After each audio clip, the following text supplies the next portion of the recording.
India से आया है। हम धोती लोग हैं। मेरे को अच्छा नहीं लगा। हम कच्चा लाते हिँड्दा भन्नु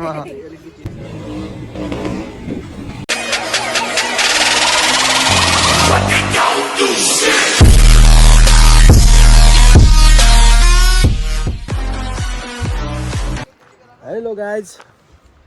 सो अलराइट, होप सबैजना सन्चै हुनुहुन्छ होला। म पनि एकदम सन्चै छु। जाडो जाडो छ, यस्तो ज्याकेटहरू लगाएको छु, टोपी लगाएको छु। टोपी सोहोस् कि नसोहोस् तर तातो भयो होइन। सो त्यही नै guys, welcome back to my new blog and this is your boy BRJ ब्लगमा तपाईँलाई एकदम स्वागत छ। आज चाहिँ हाम्रो कन्टेन्ट के हुन्छ भन्दाखेरि बाइक सर्भिसिङ अनि प्लस अब हाम्रो यहाँको वातावरण के कस्तो छ होइन, घरैसी कुराहरू सबै कुरा। अब यहाँ दुईवटा फुच्ची भाइहरू पनि धेरै ओभर कराइराख्छन्, तिनीहरूलाई नि कान पट्टी लाउनु पर्ने स्थिति आउँछ कि के हुन्छ। सो त्यही नै हो है। अब हाम्रो ग्यारेज चाहिँ यहाँनिर छ, तपाईँलाई थाहै छ। अनि जोन सिमोन मोटरसाइकल वर्कसप अनि हाम्रो बाइक चाहिँ यहाँ छ। यसलाई चाहिँ यो पुरानो मोडल लगभग 17 मोडलमा 10-12 दिन पछिको हो। यो चाहिँ 16 मोडल लास्ट भनौँ न। अनि यसको चाहिँ इन्जिन गार्डहरू टक्क हालेर मैले बनाएको चाहिँ मोडिफाई गरेर यो इन्जिन गार्ड हाल्ने क्लेमहरू सब बनाएको वेल्डिङ गरी है। अनि बाइक चाहिँ यस्तो यो कलर वान पिस कलर भएर होला। यसको सामानहरू पाउन बहुत गाह्रो हुन्छ। यो बल्ल पाइयो, 7 वर्षपछि तेल पाइयो क्या, तेल प्यानल अनि हालेको। अनि हाम्रो झुलाहरू छ यहाँ।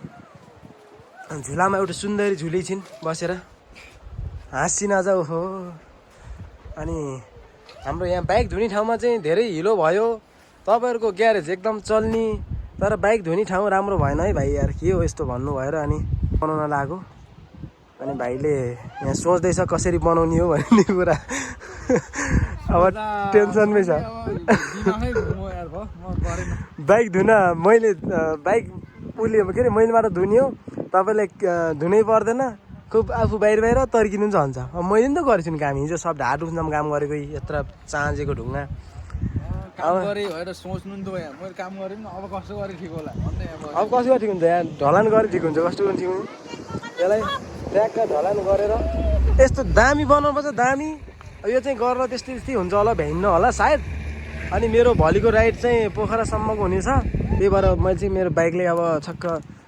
सर्भिस गर्नुपर्ने हुन्छ। बाइक हल्का चेक गर्ने। अस्ति नै मेरो रियर सस्पेन्सन अनि फ्रन्ट सस्पेन्सनहरू चाहिँ सब चेक गरेको। रियर सस्पेन्सन चाहिँ मैले यस्तो A1 बनाएको छु नि, यत्रै हजुर यहाँ छ नि, यत्रै ढुङ्गा आए पनि ठ्याक्कै गरेर झेक्दिने कि कस्तो झ्याउै लाग्ने कि। त्यही भएर मेरो रियर सस्पेन्सन चाहिँ बनाएको। अनि मेरो पोखरा गएपछि यसो टाइम मिल्यो भने चाहिँ यो बनाउनु पर्ने हुन्छ मैले, किनकि यो मेरो बिग्रेको छ। अनि अरू त सब ठिकै छ। मैले आज नम्बर प्लेट अर्को हाल्नुपर्ने हुन्छ यस्तोवाला, किनकि अब ट्राफिकहरूसँग के उ गर्ने कि होइन, के भन्छ त्यसलाई, अब वाद विवाद के गर्नु होइन। आफू पक्को भएर हिँडेपछि कसैले के भन्नु सक्दैन कि। त्यही भएर चाहिँ यो चाहिँ मैले अर्को नम्बर प्लेट हाल्छु। तर खास डट बाइकको यस्तै नै आएको हुन्छ, हल्का यस्तो यत्नबाट हुन्छ क्या, तर यो हल्का सानो छ। त्यही भएर मैले चाहिँ जस्तो बिलुकले भनेको त्यस्तै हालेर चाहिँ म जान्छु। अनि यो मेरो डिपुलो बनाउनु पर्ने हुन्छ, यो डिपुलो बाहिरको साइलेन्सर कभर। अनि बाइक यहाँ छ। अनि मेरो बाइक यो फेरि हाम्रो नाइट हिँड्नुपर्छ नि त धेरै, त्यही भएर यो लाइटहरू छ। अनि लाइट चाहिँ निकाल्नु पर्ने हुन्छ, किनकि ट्राफिकहरूसँग ल्याङ हुन्छ बढी, त्यो चाहिँ मैले निकाल्नु पर्ने हुन्छ। सही हो गाइज है। गाइज सो हेर्नुहोस्, म अब बाइक निकाल्दैछु यहाँबाट। मेरो बाइकले चाहिँ यति माया गर्छु नि मैले, बाइकले डिटेल माया गर्छु यसलाई मात्र होइन, किनकि यसको पेट्रोल चोर्नको लागि अब यस्तो हुन्छ कि अब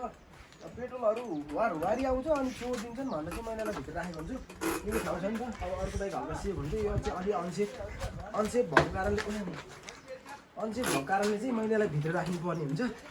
स्पेसल बोक्नुपर्ने हुन्छ यस्तरी। हेरी आएर अलिकति ट्वेट गरिदिनु। यसलाई स्टार्ट गर्नुपर्ने हुन्छ। यसलाई सक्सम्म स्टार्ट गरिकन हो औँलाल छ कि वान टाइम यस्तो बवाल भयो।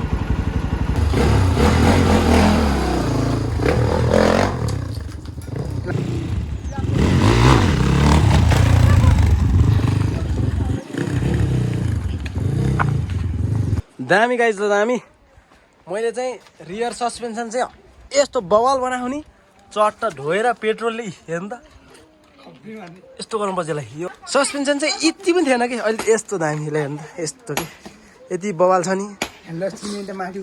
यसको के हुन्छ भने चाहिँ तपाईँको यसमा यहाँ अनि यसमा ऊ हुन्छ अनि यहाँ पनि बेरिङ हुन्छ तपाईँ के हो भन्दाखेरि मैले चाहिँ यसमा सस्पेन्सन यसको डट बाइकको अलिक पाउन गाह्रो त्यही पनि पाइए पनि छिटो जाने के अनि यसमा चाहिँ तपाईँको 6008को बेरिङ हुन्छ नि यो बेरिङ 6008को बेरिङ यो भित्र 6008को बेरिङ लाग्छ त्यसपछि यसमा चाहिँ 220को सेन्टर के अरे होन्डाको सेन्टर यसमा लाग्छ अनि यसमा लाग्छ यसमा किनकि हल्का आफूले बनाउनु पर्छ बनाएर चाहिँ यसमा लाग्छ त्यसपछि यसमा 150को लाग्छ यसमा चाहिँ 150को चाहिँ सेन्टर बुस लाग्छ त्यसरी चाहिँ एडजस्ट गरेर चाहिँ मैले बनाएको छु किनकि यहाँ होन्डा बेरिङ अनि होन्डाको गर्दाखेरि त्यो धेरै महँगो पर्छ त्यसरी पनि तर डटकै यसको पाउन अलिक गाह्रो भएर चाहिँ मैले त्यसरी आफूले त्यसलाई के भन्छ होला मेन्टेन भनौँ न अब के भन्छ जुगाड त्यसै जुगाड गरेर चाहिँ अनि मेरो सस्पेन्सन यस्तो दामी खेल्छ यस्तो बनाएको छु अनि यसको अस्ति केमचेनहरू चाहिँ खेट साउन्ड आउँथ्यो केमचेनहरू सब बनाएको मैले अनि अहिले चाहिँ अगाडिको रियर के अरे फ्रन्ट सस्पेन्सन पनि एकदम ठिक छ अनि मैले चाहिँ यसको हल्का मोबिलहरू चेन्ज गर्नुपर्ने हुन्छ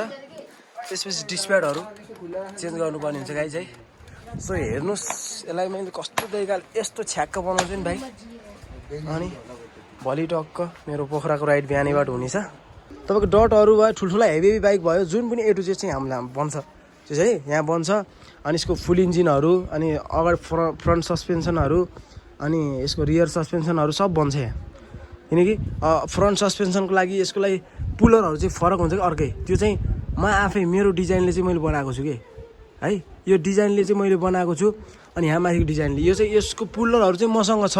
त्यो मसँग चाहिँ बनाउन आउनुभयो भने चाहिँ एकदम राम्रो हुन्छ त्यो पुलरहरू चाहिँ म तपाईँलाई देखाउँछु है त त्यहाँ अगाडि मसँग मैले बनाएको छु म आफै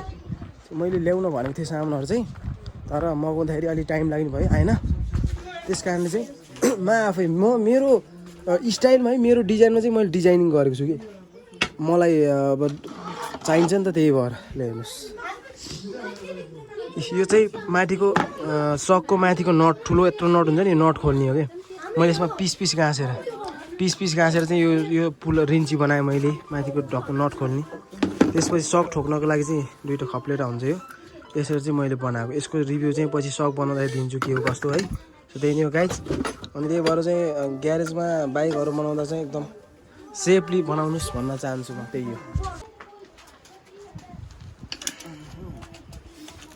यसको चाहिँ 3वटा नट हुन्छ गाइज है 3 ठाउँबाटै झार्नुपर्छ यसलाई चाहिँ यसलाई के भन्छन् मामा मोबिल लास्टै लोटी भएको रहेछ लोटी यसरी झार्ने यसलाई मोबिल यसमा डटमा चाहिँ सेलको मोबिल लाग्छ सेल अहिले चाहिँ मसँग सेल चाहिँ अलि भ्याइएको छ भ्याइएको कारणले चाहिँ मैले अर्को मोबिल हाल्न जान्छु अहिले सर्बो BS6 भन्ने पोखराबाट गएर आफै मैले सेल हाल्नुपर्ने हुन्छ सेल मगाएर एउटा नट हुन्छ है एउटा नट चाहिँ टेनिरबाट खोल्नुपर्छ ग्लेन्डर लगाएर चाहिँ 16को कोठी लाग्ने चाहिँ गराएको थियो त्यही भएर 16 कोठी चाहिँ यस्तो क्लिन बनाएको छु क्लिन धोएर स्याट पारेर हाफ सर्भिसिङ चाहिँ अस्ति भएको आज हाफ सर्भिसिङ तीन ठाउँबाट हामीले खोल्यौँ भने चाहिँ बल्ल हाम्रो मोबिल चाहिँ निक्लेर सकिन्छ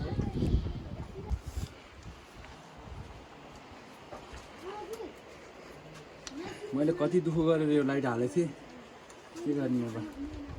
अब मामाले भान्जाले गरेर के अरे दिक्छन् मामाहरू अलि उछन् कि त्यही भएर होइन मामाले भान्जाले गरी खाएदेखि सबैजना त्यही भएर फालिदिइहाल्छन् काटिदिन्छन् भान्जा पैसा खान्छन् त्यो निकाल्दैछ मामाले दिन्छ र यहाँबाट काटेर चाहिँ राखिदिनु भने नकाट्नु निकाल्नु भाइ पनि बनाउने कि त्यो भित्र वायरिङ बनाउनु कि हल्का हेन्डल मोड्दाखेरि बन्द हुन्छ ओ अच्छा क्या बोला क्या पता चला थोड़ा पता चला थे तो क्या चला पता है हमको नहीं बताना चला पता बस इतनी सा क्या चला और हम इंडिया से आया है इस गैरेज के काम करने के लिए हम धोती लोग है यो जाडो आयो भने सरापै हो गाई बाइक बनाउने रेन्चेस हात टिटाउँछ त्यसको फिल्टरहरू पनि खोलेर चट्ट सफा गर्नुपर्छ गाइज है हेर्नु यस्तो कचराहरू भरियो यसरी भन्नु यहाँ चट्ट पेट्रोलले यो सबै सामान धुनुपर्छ अनि यहाँभित्र पनि पेट्रोललाई दिनु पनि अन्त भित्र नि गाइस यो लाइट खासमा यो लाइट हाम्रै हो न यो लाइट के भयो भनेर मैले पहिला यो 220 यसमा हालेको थिएँ अनि बुर्तिबाङ जाँदाखेरि ट्राफिक सरले निकालेर राख्नु भएको थियो होइन अनि उहाँले फेरि यो लाइटलाई चाहिँ बेच्नु भएछ अरू मान्छेलाई होइन अर्को मान्छेलाई हालेछ 220 फेरि हालेर गएछ माथि रुकुम जाँदाखेरि त्यहाँ छोपेर निकालिदिएछ त्यहाँ निकाल्दाखेरि मेरो भाइले त्यो ट्राफिक सरबाट ल्याएछन् ल्याउँदाखेरि त्यो भाइले फेरि मलाई ल्याएर आयो कि भनेपछि त्यो लाइट उताबाट घुमेर ट्राफिक सरले बेचेर नि उताबाट अर्कोले छोपेर नि खाएर नि रुकुम घुमेर नि यहीँ आएको लाइट हो यो गाइस यस्तो लाइट हो भनेपछि ट्राफिक सरहरूले पनि अलिअलि के अरे जाल खेल खेल्नु रहेछ मलाई अच्छा लागेन अच्छा नै लाग्यो हम कच्चा लाते हिँड्दा भन्नु अच्छा नै लाग्यो त हाम्रो धोबी धुलै सर्भिसिङ हुँदैछ यहाँ आधी 10 दिन भइसक्यो आज आधी हुँदैछ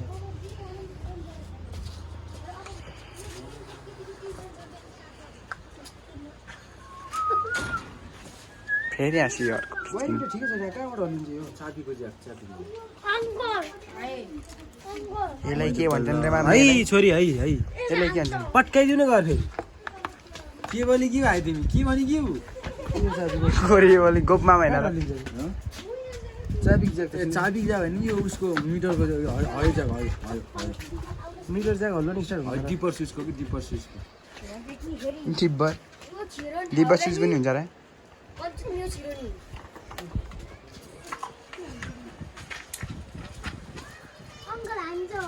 तैँले हान्दैन फेरि यहाँ काम नाम आएर कुठे पाइप टान्दिए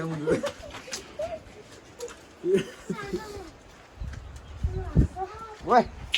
पूजा भैया नि अस कराउँछिस् भैया नि इधर सब लोग भैया लोग है भैया नहीं लोग है इधर हे बड़ा भैया ये छोटे भैया बड़े भैया वो उधर है हम छोटे भैया हाम्रो चाहिँ भिडियो सर्भिसिङ गरेको भिडियो पनि धेरै लङ भयो किनकि अस्ति नै सर्भिसिङ गरेको देखाउनु पाइएन सो त्यही नै हो गाइस है अब हामीले मोबिल हाल्नु पर्ने छ यसमा मोबिल हालेर मैले चाहिँ यसमा मोबिल कुन हाल्छु भन्दाखेरि अहिले चाहिँ खास सेलको मोबिल हाल्ने है सेलको मोबिल नभएको कारणले मोबिलको क्वालिटी हेर्ने हामीले चाहिँ होइन क्वालिटी हेरेर चाहिँ हाल्नुपर्छ कुन राम्रो क्वालिटी भन्ने कुरा खास सेलकै मोबिल हाल्छु मैले यसमा चाहिँ सेलको अहिले मसँग भ्याइएछ त्यस कारणले मैले यसमा सर्बो मोबिल हाल्छु है सर्बो मोबिल हालिन्छ गाई हामीले चाहिँ होइन सर्फाटमा कठाने यार कहाँ यार धुन सकिन्छ गाई यार यस्तै हालिदिने यसलाई जाडो हुँदो चिसो हुँदो पेट्रोल कति चिसो हुन्छ गाई यार तपाईँलाई कति थाहा छ होइन पेट्रोलमा खेलेको मान्छेलाई सोध्नुहोस् न होइन कति पीडा हुन्छ भन्ने अब यति चिसो हुन्छ कि होइन डिप फ्रिजमा राखेको पानी भन्दा पनि चिसो हुन्छ तर छुँदाको चाहिँ चिसो हुन्न कि एकछिन पछि चाहिँ यस्तो चिसो हुन्छ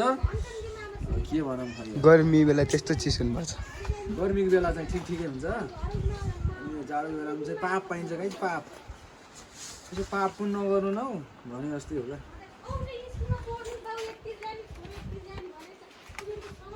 भाइ चाहिँ यस्तो हुन्छ गाई यसको नट बोल्ट हुन्न भने यस्तो सिस्टम हुन्छ क्रस फायरको अब अर्को नट बोल्ट सिस्टम नि हुन्छ तर त्यो भाइ चाहिँ निकालेर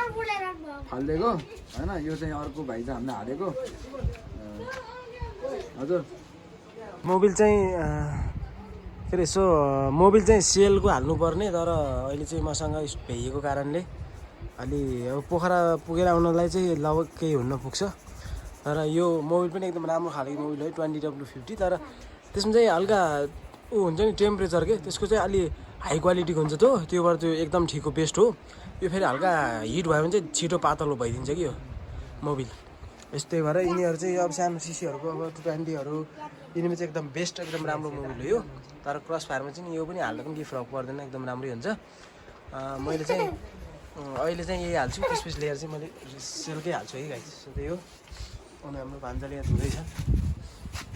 यहाँ छट्टबार पेट्रोल छट्टबार हो है ल अनि भाइले पनि फिट गरिसक्यो भाइले चाहिँ टक्क अब हामी चाहिँ मोबिल हाल्छौँ मोबिल चाहिँ यही हाल्ने सो त्यही हो गाइस है मोबिल हालेर फेरि यसलाई टेस्ट ड्राइभ गर्छौँ चट्ट पारेर सही हो मोबिल चाहिँ 1500 ml लाग्छ है डट बाइकमा 1500 ml भित्र हालि हाल्दा हुन्छ अनि मैले बाहिर हाल्छु यहाँ चाहिँ यसमा 1200 ml छ अनि त्यसमा चाहिँ 300 ml त्यसो गरेर चट्ट पारेर मिलाइहाल्नु पर्छ कि सो गाइज ल सर्भिसिङ ल सकिसक्यो यसको भइसक्यो साउन्ड यहाँ जाने आएको छ साउन्ड सुन्नु साउन्ड गाडी स्टार्ट भइरहेको छ स्टार्ट सही हो दामी भोलिको लागि एकदम रेडी फ्रेस भयो फ्रेस भोलिको लागि एकदम रेडी भयो सो अब चाहिँ हामीले चलाएर चेक गर्नुपर्ने हुन्छ है चलाएर